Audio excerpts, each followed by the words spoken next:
Good day. So I am Mr. Eduard Espina, and this time I will teach you another lesson. But before that, let's have an activity entitled Spelling Bee. Are you ready? But before that, this is the mechanics of this activity. I will give you the definitions of the word in its part of the speech. The only thing that you need to do is to guess what is it. Is that clear? So let's proceed to the first one.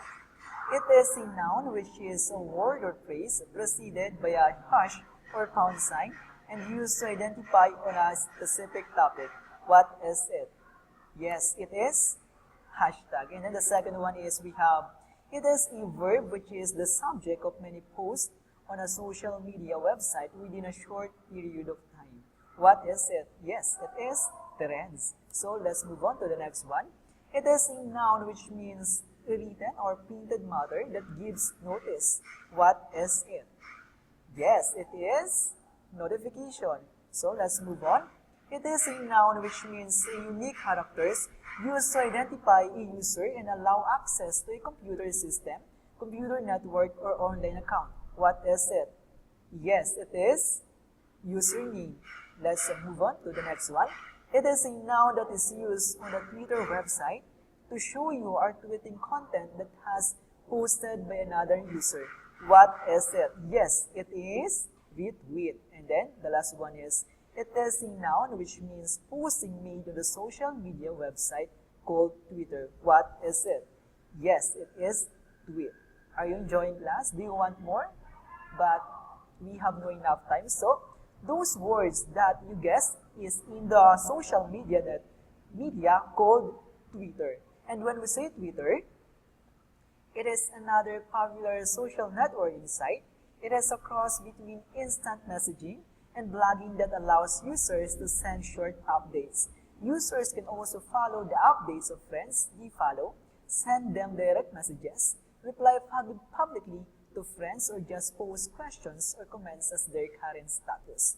And Jack Dorsey, as you can see in the image, he is none other than Jack Dorsey.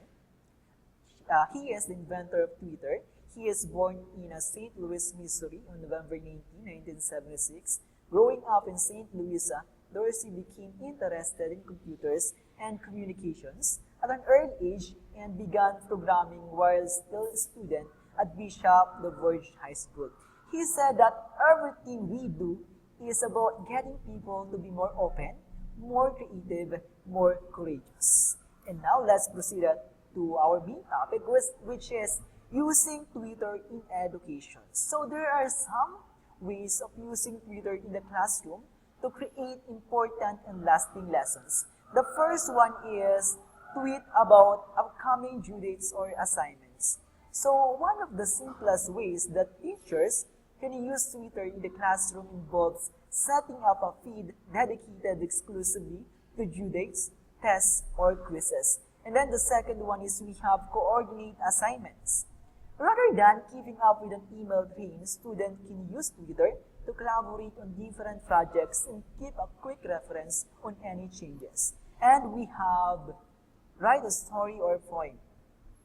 Many writers and poets have experimented with Twitter's 140-character format to bring new, serialized works in small chunks to attention-divided audiences. Some educators may like the idea of asking their students to apply their creative writing skills to a restrictive social media outlet. And we have used Twitter in the classroom to create a credit list. Set up an interesting assignment requesting that students set up Twitter for Education lists following feeds relevant to their career goals and keep a daily journal on any trends that crop up along the way. And then we have Connect Classrooms. Teachers and students from around the world can collaborate on projects using Twitter as a communication tool that simultaneously educates students in different classroom and cultural protocols. And then we have Track the Government. So numerous local and national government organizations maintain their own Twitter feeds, and educators working within any of their related subjects may like the idea of compiling them all into one convenient space for a quick reference. And then we have write reviews. Any media studies classes, including literature, can use the Twitter format to write micro-reviews of the different movies, books, music devoured. And then we have post sample questions. Save paper by using Twitter to post up sample questions for upcoming exam for students to research and consider without ever having to put down their computers. And then we have post supplementary materials. So retweet articles, news, stories, opinions, and other interesting tidbits relevant to a specific class as an excellent, convenient supplement to classroom lectures. And then we have make recommendations.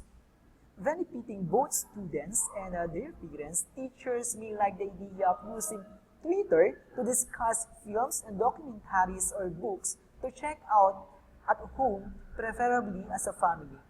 Doing so especially benefits younger students as they typically perform better in high school and college if their parents are involved in their lives and educations. And then we have plan field trips. So in Twitter, we can encourage parental engagement by asking them to voice their opinions on where to go and where to avoid when it comes to planning field trips. While it is impossible to please everyone, moms and dads will appreciate the transparency and ability to connect more with that what their children are doing and learning in school. And then we have create a character. So creative writing or English students of all ages can participate in writing and making up a story character of their very own, with each individual contributing a sentence or two towards a personality or backstory. Teachers can then ask them to write their own stories based on this collectively created literary figure. And then we have play word games. So on Twitter, we can post a daily challenge asking kids to unscramble anagrams, contribute synonyms or antonyms, or give a definitions for any vocabulary or spelling words as another way of getting them more involved in their language lessons. And then we have post-math puzzles. Math, chemistry, or physics teachers need not feel left out from playing games and posting teasers on Twitter like their literate contemporaries. They can microblog a daily problem for students to solve and tweet back the answer. And then the last one is we have network with other educators. Beyond using it for lessons, teachers who have Twitter at their disposal a vast network of like-minded professionals with whom they can trade ideas and insight regarding social networking in the classroom and other topics. So this is the use of Twitter in education. I hope everyone will learn how Twitter can use in our education. Thank you.